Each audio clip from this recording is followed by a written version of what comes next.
Saya tidak bosan-bosan cerita ini karena ini khazanah kita. Di kitab Nailul Ma'mul itu, di kitab Usul Fikih. Saya berkali-kali cerita ini karena ini untuk menunjukkan bahwa Quran itu liqaumi ya'qilun, liqaumi yatafakkarun. Ada seorang kiai, seorang ustadz, kiai dulu. Kiai dulu itu ya memang orang soleh, alim terus jadi kiai. Kalau kiai sekarang tuh macam-macam, nganggur terus ingin jadi kiai. Terus daftar gitu. Ada lowongan di yayasan, masuk ingin jadi ustadz. Karena dengar ada gajinya. Dulu tuh udah ada seperti itu udah. Makanya dulu tuh kalau ustadz kiai pasti soleh karena dia alim terus ingin orang lain tuh mendapat ilmunya. Kalau sekarang nggak ada yayasan sehat, guru gajinya sekian. Yang nggak ingin jadi ustadz tuh daftar. Karena ada gaji, apalagi ada kabar, ada gaji, ada mes, ada wah yang daftar banyak. Tapi mentalnya ada kiai sebetulnya. Ya kalau sama tanya itu baik dah Gus, ya setengah baik. Ya maksudnya setengah baik ya ada baik ngajar itu kan baik. Tapi setengah saja karena motifnya itu nyari gaji bukan ingin mencerdaskan umatnya Rasulullah SAW. Itu Imam Amudi itu guru matematika. Saya nggak bosan-bosan cerita ini. Guru matematika. Muridnya sampai takut ini masuk surga ndak. Kiai kok ndak ngajarin istighosa atau tahlil malah ngajarin apa? Matematika. Beliau meninggal terus muridnya tanya, "Ma fa'alallahu bik?" Kira-kira gitu. Apa yang dilakukan Allah? Allah nyambut Anda gimana? Terus kata Imam Amudi, bagus saya disuruh ngajar malaikat. Karena malaikat kan tidak pernah kayak anak bagi gini ngaji gini. Malaikat itu tidak pernah ngaji. Dia iman saja karena tahu surga, tahu neraka terus iman gitu aja. Jadi imannya malaikat itu nggak keren, keren kita. Imannya loh. Loh itu yang ngendikan Nabi loh, tidak saya. Nabi pernah tanya sama sahabat, iman yang paling keren siapa? Jawabannya sahabat malaikat. Ya enggak karuan malaikat iman. Dia yang tahu surga neraka, tahu segalanya masa ada iman? Ya pasti iman lah katanya. Terus ya para sahabat engkau iman ya wajar kan menangi saya, nemuin saya. Yang hebat itu orang-orang yang tidak melihat saya, tidak saya didik tapi tetap iman. Karena dididik akal, ya tadi dididik Quran, apa dididik Quran. Sama siapa? Teks bahasa Arabnya masang. Terus Imam Amudi kata Allah, suruh dia ngajarin para malaikat cara menemukan saya. Malaikat dikumpulin terus Imam Amudi disuruh ngajar. Sama singkat kata-katanya Allah di mimpi itu. Istadilla ala wahdaniyati. Di hadrati malaikati. Tolong ajarkan cara menemukan saya padahal Anda ini manusia yang tidak melihat saya. Anda di Jakarta kan melihatnya gedung-gedung. Paling jadi khayal terus nikmat lah. Anda ikut punya tapi ikut nikmati. Itu orang desa-desa kalau ke Jakarta itu pokrol. Wah di Jakarta itu gedungnya tinggi-tinggi. Tidak kayak kampung sini. Lu udah ikut punya ikut bangga. Di Jakarta orangnya cantik-cantik, tidak kayak orang sini. Padahal dia ya tidak dapat orang cantik gitu. Jadi Allah itu saking pinternya, miskin-miskin ya bisa berkhayal dan bahagia. Nah, itu alhamdulillah betul.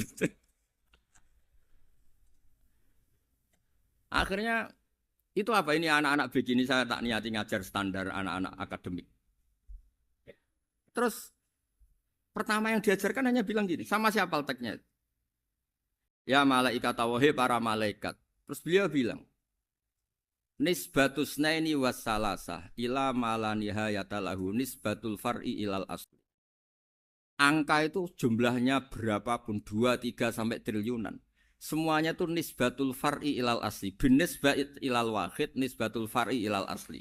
Angka 2 ya cabangnya 1, 3 cabangnya 1, 1 triliun ya cabangnya 1. Tetap yang asal usul adalah angka 1. Itu nangis semua malaikat. Cara Jawa itu mandekman kue iman kaya imanku. Makanya imannya umat Rasulullah SAW itu PD-nya yakinnya kayak imannya malaikat. Kalau Tuhan itu 1. Karena angka agak bisa dimulai kecuali dengan angka 1. Makanya nisbatus naini wassalasah ila ma nihayatalahu iku nisbatul far'i ilal asli. Semuanya itu nisbatnya cabang ke induk.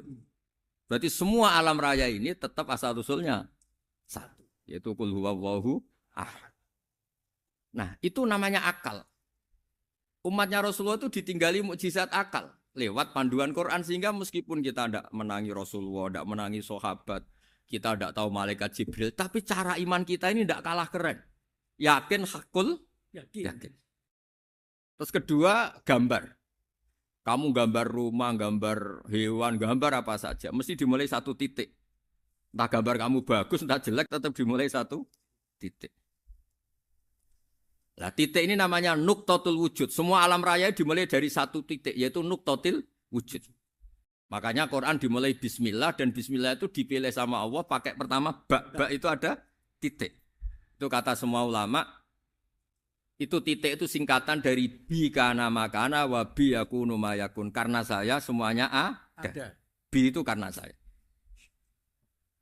Jadi makanya santri-santri beki tidak usah bayangkan kamu jadi wali terus bisa terbang ke Mekah, tidak usah. Kalau terbang ke Mekah ya sudah umroh aja bayar. Kalau enggak ya maklaran KBH atau apa. Pokoknya cari gratis. Ya gratis kan ya. Dapat orang 10 gratis. Satu. Terus orang enggak umroh-umroh dirayu-rayu supaya umroh. Repot. Itu pelanggaran fikih itu. Kalau orang punya utang itu wajibnya nyaur utang dulu gitu. Wah repot. Saya itu juga sering bingung di kampung-kampung. Gus sama umroh. Kenapa? Dapat gratisan. Minta uang saja buat nyaur utang. Enggak boleh. Wah, secara fikih yang wajib itu nyaur utang bukan umroh. Enggak boleh Gus diminta uang, enggak boleh, harus umroh. Udah gitu saya ini bingung Gus mau umroh. Enggak nikmati. Kenapa? Disuruh ngajar Gus.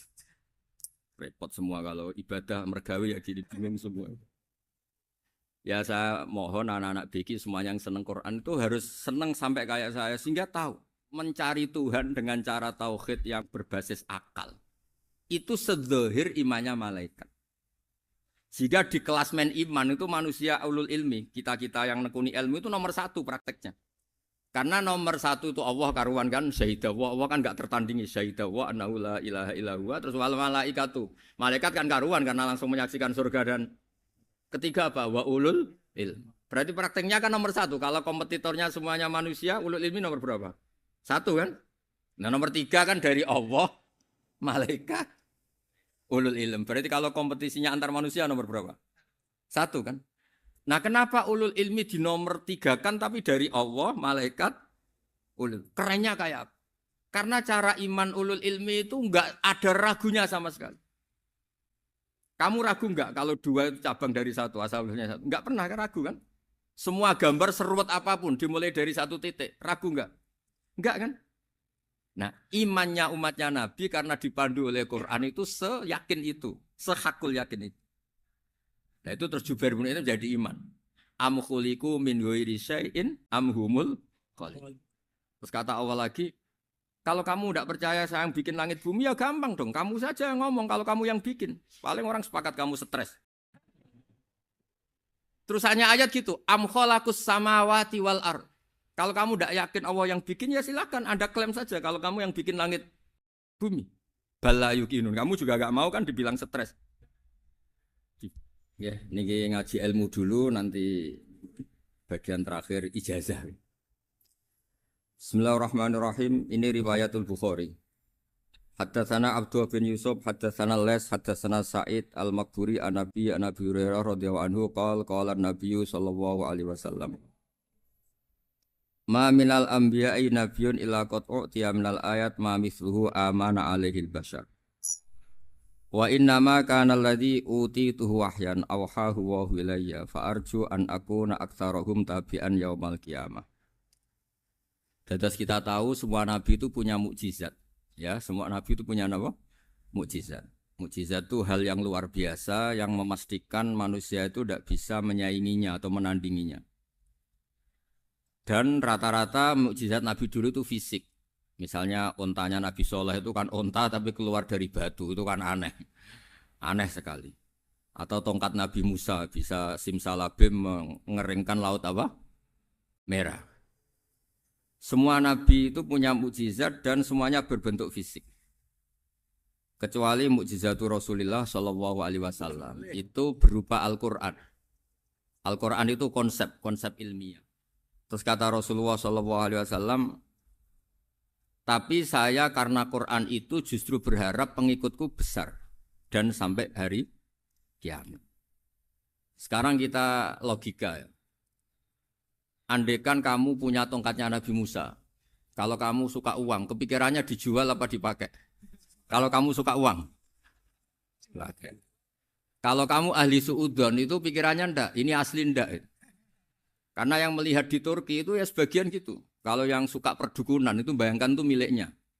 Mungkin dipakai ngakali orang atau apa, pokoknya bayangkan tuh miliknya. Kalau yang kolektor pikirannya itu nanti ini laku berapa. Tapi kalau peneliti mungkin pikirannya itu ini asli apa enggak? Bukti aslinya apa? Repot lah. Lagi pula kalau kamu punya utang terus mau apa? Istri kamu marah mau apa? Kalau pakai tongkat. Nah, beda dengan mukjizatnya Quran itu semuanya apa? Ilmiah. Orang yang sedang harmonis dengan istri bisa pakai ayat di antara ayat-ayat Allah itu apa? Wa ja'ala bainakum mawaddatan warahmah. Nanti kalau ditakdir cerai, saya tidak menyarankan cerai. Kalau ditakdir cerai, itu masih dimotivasi sama Allah wa iya tafarraqa yughnillahu kullam min sa'ati. Jika suami istri itu cerai, jangan-jangan suaminya dapat istri lebih baik, istrinya nanti dapat suami lebih baik. Jadi yang masa lalunya ada keprahara. Kan banyak orang suaminya meninggal ketika nikah lagi ditanya, kangen sama suami pertama, alhamdulillah ini lebih baik. Padahal suaminya yang meninggal itu berharap istrinya ini kangen, ternyata dia sudah syukur dapat suami yang lebih baik. Jadi Quran itu menunggui kita ila yaumil qiyamah. Kita tidak bunuh diri, itu ya barokahnya Quran. Karena problem apapun kita dinasihati apa sabar, apa dinasihati sabar. Kan nggak mungkin kamu pegang tongkatnya Nabi Musa punya masalah apa saja ngelihat tongkat bisa apa tongkat. Tapi kalau Quran kan nasihat, solusi. Makanya Nabi berharap dengan Quran ini saya berharap pengaruh saya, pengikut saya terbanyak ila yaumil ya. Terus beliau dikomentari begini sama ini Fathul Bari, sarahnya Bukhari. Al-muradu anna mu'jizatil anbiya in qaradat binqiradi a'sorihim. Falam yusyahidha illa man hadaraha. Problem mukjizat nabi-nabi dulu itu kan fisik. Sehingga yang tahu kalau Nabi Soleh punya unta yang ajaib, itu yang tahu ya hanya yang hadir saat itu. Yang tahu kalau tongkat Nabi Musa bertuah, itu juga yang tahu hanya yang hadir saat itu. Selebihnya tahu tongkat ya di museum. Tapi kalau Quran menjadi solusi, menjadi panduan, menjadi pegangan itu ila yaumil qiyamah. Kita beri contoh ya Quran panduan yang paling gampang misalnya begini. Dulu ini cerita ya. Dulu itu ada orang kafir cerdas namanya Jubair bin Mut'im. Itu saking pinternya dia, pinter juga tokoh. Itu sebagai delegasi pembebasan Asra Badrin. Jadi tawanan-tawanan perang Badar itu mulai dulu ya ada negosiasi mau dibebaskan. Terus orang-orang kafir ini menugaskan namanya Jubair bin siapa? Mut'im. Ini ada di Bukhari. Karena ini ngaji di Jakarta. Kalau orang nggak tahu hadis juga tanya ini sahih enggak gitu. Wong nggak tahu kok tanya itu aneh. Padahal kalau dibodoni itu ya nggak tahu. Tapi ya tetap tanya hadisnya ini sahih enggak. Ini kata kiai apa kata nabi ini ya ribet. Memangnya kata nabi kamu dengar kan ya lewat kiai. Setelah itu Jubair itu datang ke Medina. Dengerin, datang ke mana? Medina. Kemudian dengar Nabi baca Wattur pas sholat maghrib. Jubair karena Nabi dulu gak ada hotel, gak ada pondok ya. Pondoknya Nabi hanya sufah itu. Nabi baca maghrib, bukan diskusi, bukan debat. Baca Wattur wa kitabi mastur firrokim mansur wal baitil ma'mur wasaqofil marfu wal bakhril masjur. Terus itu. Kemudian sampai pada titik ayat am khuliqu min ghairi syai'in. Masa manusia atau alam raya yang maujudat, yang nyata, yang wujud nyata. Kemudian asal-usulnya itu ketiadaan. Ini kan hadhil alam maujud. Alam ini kan nyata. Masa sesuatu yang nyata, penciptanya itu tidak nyata. Jadi nggak mungkin ada faham nihilisme. Kalau faham nihilisme berarti melahirkan teori begini. Al-adamu yakhluqu maujudan. Sesuatu yang tidak ada, menciptakan yang itu kan akal nggak bisa nerima. Kalau sesuatu ini ada, penciptanya pasti ada. Terus akhirnya Jubair bin Mut'im itu simpuh di depan Rasulullah terus bilang, "Ya Muhammad kada qalbi ayatir." Hampir saja hati saya terbang. Kalau riwayatnya Imam Ahmad, faka'an nama sudi akol bihati saya dihancur. Semua teori yang saya bawa untuk ngelawan kamu, sekarang luluh semua, hancur semua. Yang benar adalah teori Anda, bahwa Tuhan itu satu, dan Tuhan itu ada sebelum semua makhluk. Coba kalau Nabi Muhammad ada Jubair bin Mut'im terus menyembunyikan tongkat dekat mihrab, terus dilihat ini apa. Paling pikirannya ini dari kayu apa. Terus yang bentuk tongkat itu tukang pemahatnya siapa? Kok kurang keren kalau di Blitar gimana ya? Kan malah panjang. Kira-kira kalau mukjizat itu dari tongkat itu malah panjang. Panjang lah pokoknya panjang. Lagi pula kamu coba kan nggak ngarah mandi. Itu yang mandi kan nabinya bukan tongkatnya. Coba tongkatnya Nabi Musa coba anak-anak beki itu. Dipakai mukul kucing aja tidak mesti mati itu. Jadi nggak jelas mukjizat-mukjizat seperti itu nggak. Tapi kalau Quran menunggui sampai saking hebatnya Quran, teori rasionalitas, soal kampanye di mana-mana. Tingkat validitas, tingkat kebenaran Quran. Itu bahkan bisa diuji tanpa membuktikan. Tanpa apa? Cukup pakai akal. Ya, terus saya teruskan. Fala yamurru terus al-murad anna mu'jizatil anbiya in qaradat bin qidari a'sam wa mu'jizatul Qur'an mustamirratun ila yaumil qiyamah. Wa kharquhu lil adat fi uslubihi wa balaghatihi wa ikhbarihi bil maghibat. Terus kata ini yang ngarang Fathul Bari sarahnya Imam Bukhari. Fala yamurru asrun minal a'sar illa wa yadharu fihi shay'un mimma akhbaru bi annahu sayakun yadullu ala sihhati da'wahu. Wa hadza aqwal muhtamilat. Wa takmiluhu fil ladzi ba'da wa qilani ya anal al makna anal mukjizat al madiyah kanat khissiyatan tusyahadu bil absar kana qati soleh wa asa Musa. Mukjizatnya nabi-nabi dulu itu hanya penyembuh, hanya pelengkap, hanya nuruti keinginan mata. Seperti dahsyatnya apa? Laut Merah di sebelah apa dipukul sama tongkatnya Nabi siapa? Itu semuanya itu hanya memanjakan mata. Urusan mata. Terus wow itu. Tapi kalau mukjizatnya Nabi Muhammad itu berdasar akal. Maksudnya berdasar akal nih dengerin ya. Dengerin betul. Ketika Laut Merah terus tersibak kan wow itu keren kan.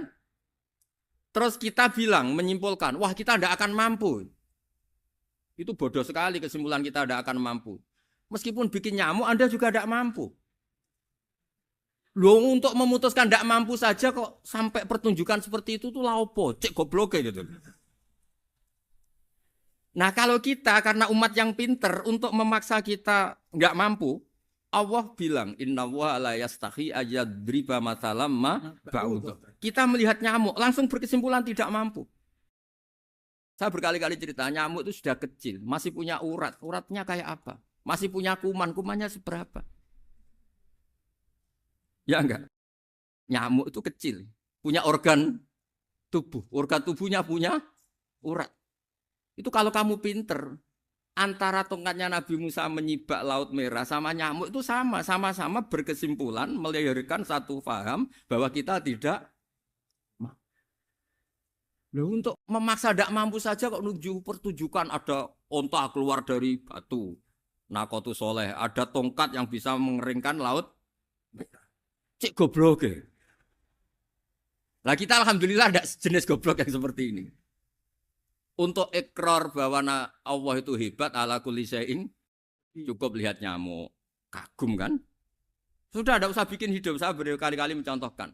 Para pemahat tak suruh bikin patung gajah itu mampu. Tak suruh bikin patung nyamuk kalau bisa. Nyari materi dari apa? Gampang mana bikin patung gajah sama patung nyamuk?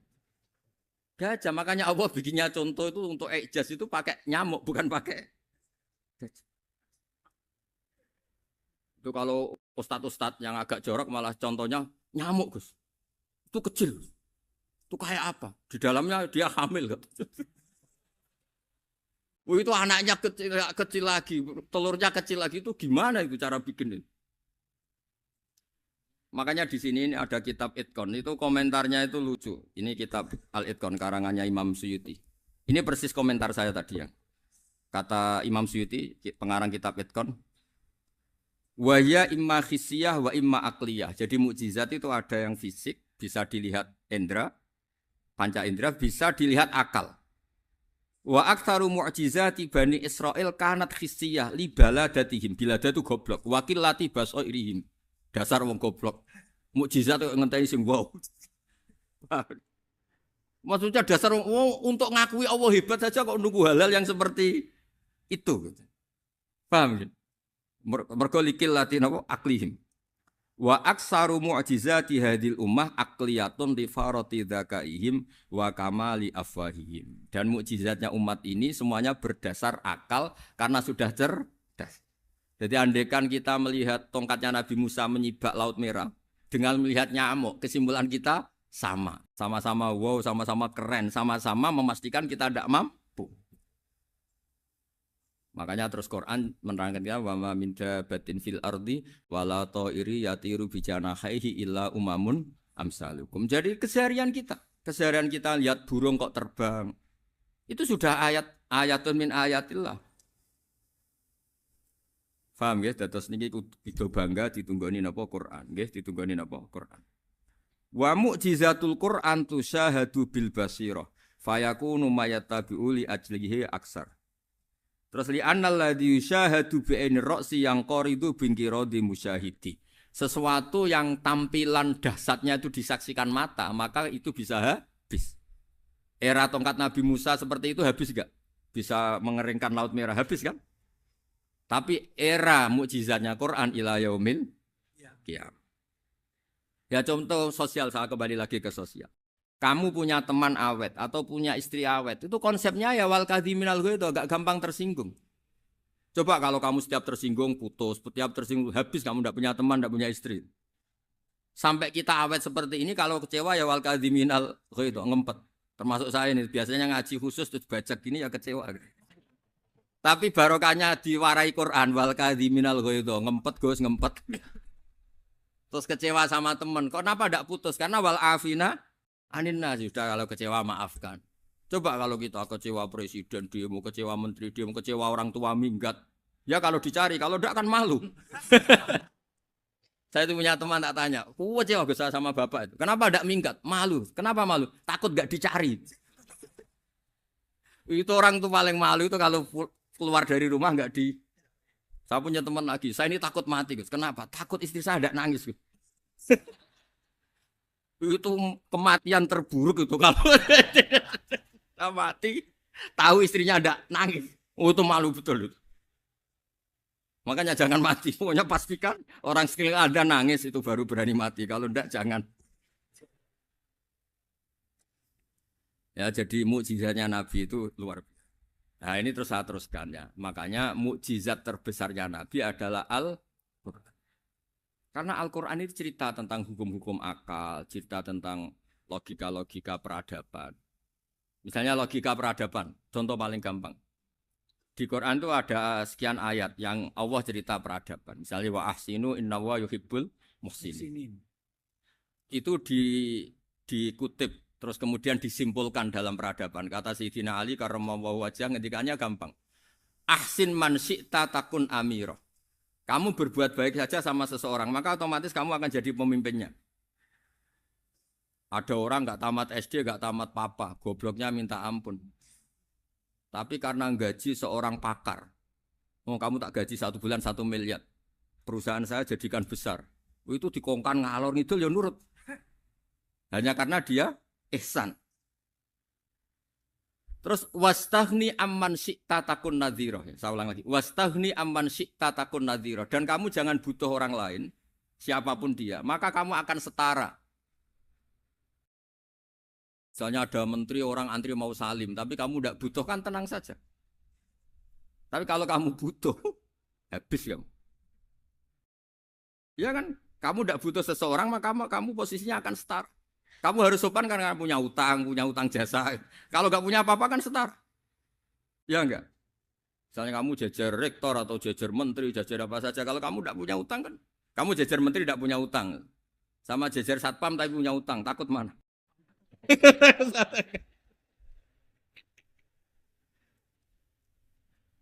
Kalau butuh itu mesti kalah kan? Ada pejabat misalnya nggak begitu cantik sama perempuan cantik yang kamu butuh ingin dicintai, takut mana? Padahal gak jelas orang ini pangkatnya apa. Gak jelas. Jadi dalam hukum sosial itu kata Sidin Ali, wastaghni aman syi'ta takun nadhira. Kamu jangan butuh seseorang maka kamu akan setara. Terus yang terakhir, wahtas ilaman syi'ta takun asiro. Asiro pakai sin. Dan silahkan butuh seseorang maka kamu akan jadi budak dia. Ya coba misalnya Anda seorang profesor, seorang alim, seorang kiai top. Misalnya mencintai janda di ujung kampung sana, jalan kaki 2 kilo. Padahal itu gak tamat SD, tapi gara-gara seneng, kacau kan? Logika kepangkatan hilang semua kan? Jadi itu hukum peradaban. Itu mewakili isi-isi sosial yang diterangkan Quran. Ya, jadi paketnya 3 tadi ya. Ahsin man syi'ta takun amirah. Kamu berbuat baik sama seseorang, maka kamu bisa memimpin. Wastaghni amman syi'ta takun nadhira. Kamu jangan butuh seseorang maka kamu akan setara. Mbok kamu ketemu orang terkaya di dunia. Yo ketemu orang terkaya di dunia, kamu jejer, kamu tidak butuh dia. Tenang kan bisa setara kan? Tapi kalau butuh harus sopan, ngajukan proposal, harus berakhlak karimah. Makanya sekarang Anda kok berakhlak kenapa? Ternyata mau nyalek. Biasanya Anda berakhlak kok berakhlak. Ada apa ini? Makanya guyonan di Rembang itu Beb Husen itu. Kalau ada orang mendadak sopan sama temannya, temannya curiga. Kok tumben sopan? Mau utang ya?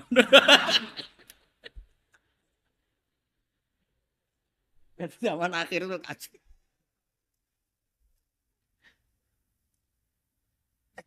Ya di semua daerah gitu ya sama Pak Rektor ya. Kalau ada teman biasanya nggak sopan kok sopan. Itu temannya curiga. Ini Pak Rektor UI ikut kasih. Kok tumben sopan, ada apa ya? Karena di mana-mana orang butuh itu pasti beretika. Kamu punya teman paling berdua. Kalau mau utang berakhlak gak? Atau misalnya kamu punya adik cantik terus punya teman berdua. Kalau cinta adik kamu berakhlak gak? Biasanya gak sama sekali gak berakhlak. Gara-gara butuh menjadi berakhlak. Ya jadi hukum sosial itu ya kuncinya 3 tadi. Ahsin man syi'ta takun amira. Wastaghni amman syi'ta takun nadhira. Terus wahtas ila man syi'ta takun asira. Kalau kamu butuh seseorang pasti kamu dibikin hina. Asir itu tawanan. Nah, Quran itu bicara sosial itu lengkap. Dan itu yang nunggui kita. Kita punya tetangga yang kurang baik, ya seneng. Punya tetangga baik, ya seneng. Kata Imam Syafi'i, saya berkali-kali cerita. Kok seneng semua Imam Syafi'i? Ya bagus lah. Kalau yang seneng saya enak lah. Dijak jagongan, dijak ngopi enak. Yang enggak seneng saya, gak ngarah utang. Uang itu nak, kamu punya tetangga gak seneng kamu. Aman kan? Aman. Gak akan pinjem uang kan, pinjem mobil. Wong gak seneng kok. Makanya Imam Syafi'i itu kalau ngedikan luar Syafi'i, diceritain orang.